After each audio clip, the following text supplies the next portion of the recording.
हरे कृष्णा कृष्णा कृष्णा हरे हरे, हरे राम राम राम हरे हरे। हरे कृष्णा। तो आज हम चर्चा करेंगे प्रॉब्लम के ऊपर।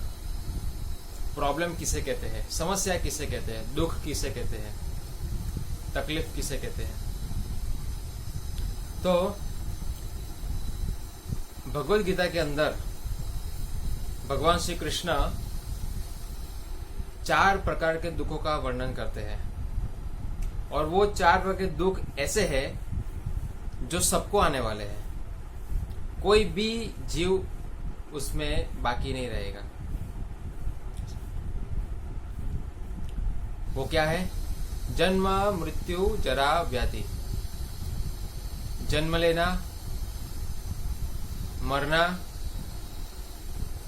जरा का मतलब बुढ़ापा, व्याधि का मतलब रोग।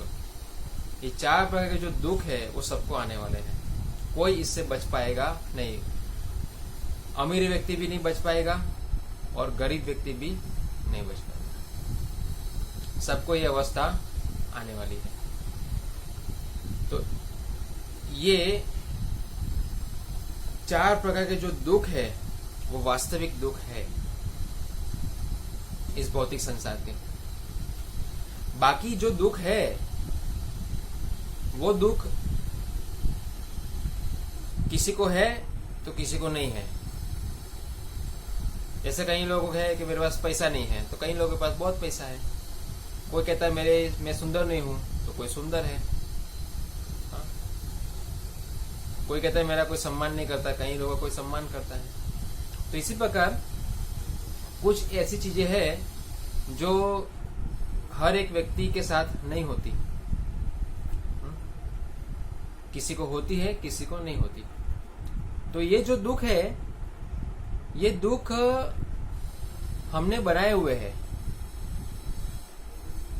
ये हमारे कारण बने हुए एक दुख है, समझे ना। प्रमुख क्या है? जन्म, मृत्यु, बुढ़ापा और रोग। ये प्रमुख दुख है। उसके बाद जो किसी के साथ होता है और किसी के साथ नहीं होता, वो जो दुख है वो हमने खुद बनाए हुए हैं। तो हमारा पूरा जीवन जो प्रमुख दुख है, जन्म, मृत्यु, बुढ़ापा और रोग, उसके समाधान में, उसको हटाने के लिए, उसमें विचार करने के लिए हमारा पूरा जीवन उस विषय पे चर्चा करने में नहीं जाता। हमारा पूरा जीवन जो प्रमुख दुख है उसको विचार करने में नहीं जाता है। जन्म, मृत्यु, बुढ़ापा और रोग। हमारा पूरा जीवन जो हमने उपजाए हुए जो समस्याएं हैं, तकलीफें हैं, उसको हटाने में हमारा पूरा जीवन चला जाता है। और वो जो हटाने का जो हमारा तरीका है वो कैसा है? वो ऐसा है कि जैसे खुद को हम हथौड़ी से मारते हैं और फिर हम पट्टी लगाते हैं। इस प्रकार का है। तो जो सही में जो दुख है उसको हटाने के लिए हमें प्रयास करना चाहिए। तो गीता के अंदर भगवान श्री कृष्ण वो जो मूल जो समस्याएं है, दुख है, उसके बारे में सोच रहे हैं। और आज हम देखते हैं आधुनिक जीवन के अंदर कोई इसके विषय में सोचता नहीं है, बल्कि जो दुख हमने बनाए हैं उसके पीछे हमारा पूरा समय बर्बाद हो रहा है। तो इसीलिए लोग ऐसा कहते हैं कि मंदिर बनाए, क्या जरूरत है, हॉस्पिटल बनाए। हाँ? तो हॉस्पिटल अगर हम बनाते हैं ज्यादा, तो वो हमारे जो कारण जो दुख उत्पन्न हुए हैं उसके लिए है। आज हम देखते हैं हमने गाड़ी बनाई, प्लेन बनाया, केमिकल बनाए, प्लास्टिक बनाया। हाँ? ये जो हमने चीज बनाई है उसके कारण ही सब रोग आ रहे हैं। हाँ? और वही रोग हमने ही पैदा किए हैं और हम ही उसको हटाने के लिए पूरा जीवन व्यर्थ करते हैं। हालांकि हमें ये सब चीजें बनानी नहीं चाहिए थी, बनाई इसलिए प्रॉब्लम आया है, मगर हम उस चीज को बंद नहीं कर रहे हैं, उसके ऊपर और हम क्या कर रहे हैं, प्रयास कर रहे हैं, उसमें हम अपना समय बर्बाद कर रहे हैं। तो इसीलिए हमारा जो समय इसमें जो जाता है, बर्बाद हो रहा है, वो हमारे कारण है। और जो लोग ऐसा कहते हैं कि मंदिर नहीं बनने चाहिए, हॉस्पिटल बनना चाहिए, उसका मतलब क्या हुआ कि वो व्यक्ति सही में प्रॉब्लम जानता नहीं है, प्रॉब्लम क्या है। और वही भगवद गीता के अंदर एक सरल तरीके से बताया गया है कि जन्म, मृत्यु, बुढ़ापा और रोग ये भौतिक संसार के दुख है। हमें इससे मुक्त होने का प्रयास करना चाहिए। यही हमारे मनुष्य जीवन का उद्देश्य है। यही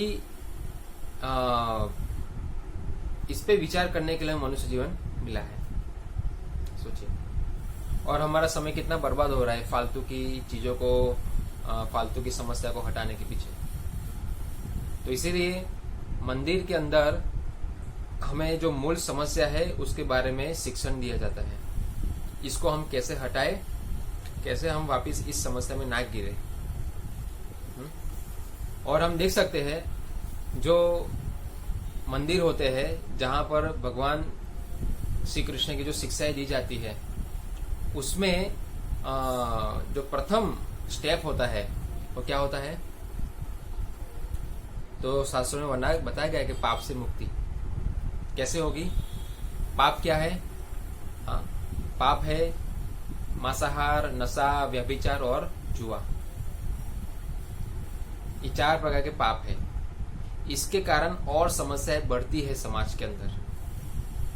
मांसाहार, नशा, व्यभिचार और जुआ, ये 4 प्रकार की चीजें अगर बंद हो गई तो हॉस्पिटल बनाने की जरूरत नहीं है। मगर हम लोग ये 4 चीजों को बंद नहीं करते हैं और बल्कि हम ज्यादा से ज्यादा हॉस्पिटल बनाना चाहते हैं। तो कितना बड़ा हमारे साथ छल हो रहा है, धोखा हो रहा है। हाँ? तो इसीलिए मंदिर के अंदर सबसे पहले, इस्कॉन मंदिर के अंदर जितने भी भक्त है, दीक्षित भक्त है या जो नए जुड़े हैं, वो मांसाहार, नशा, व्यभिचार और जुआ। शिला प्रभुपाद जी ने कहा था, अगर तुम लोग मेरे शिष्य बनना चाहते हो तो पहले आपको मांसाहार, नशा, व्यभिचार और जुआ ये बंद करना पड़ेगा। तो आज देख सकते हैं हम शिला प्रभुपाद के हजारों शिष्य बने थे। हाँ? और बीमार भी नहीं पड़ रहे थे वो लोग। सोचिए, क्योंकि वो लोग भगवान श्री कृष्ण का प्रसाद, भगवान श्री कृष्ण का नाम जप करते थे, भगवान श्री कृष्ण का ज्ञान लेते थे और भगवान श्री कृष्ण का प्रचार करते थे, और इसीलिए वो लोग हेल्थी रहते थे। सोचिए, तो कितना सरल उपाय है ये। इसीलिए भगवान श्री कृष्ण गीता में बताते हैं, युक्ताहार विहारस्य युक्त चेष्टस्य कर्मसु युक्त स्वप्नस्य बोधस्य योगो भवति दुःखः। भगवान श्री कृष्ण कहते हैं, जो खाने, सोने, आमोद प्रमोद तथा काम करने की आदतों में नियमित रहता है वह योगाभ्यास द्वारा समस्त भौतिक क्लेशों को नष्ट कर सकता है। भगवान श्री कृष्ण कहते हैं कि अगर हम लोग डिसिप्लिन में आ गए, हमने अपने जीवन में सभी चीजों में, खाने पीने, सोने में बैलेंस कर लिया, तो हमें रोग नहीं आएंगे। भौतिक संसार की जो समस्याएं है उससे हम मुक्त हो सकते हैं। भगवान श्री कृष्ण जड़ से रोग हटाने की बात कर रहे हैं। सोचिए, तो इसीलिए आज लोग गीता पढ़ते नहीं हैं और मंदिर के जो कार्य होते हैं उसमें भाग लेते नहीं हैं, बल्कि उसमें विरोध करते हैं। इसीलिए समाज के अंदर ये प्रॉब्लम्स बढ़ती जा रही है।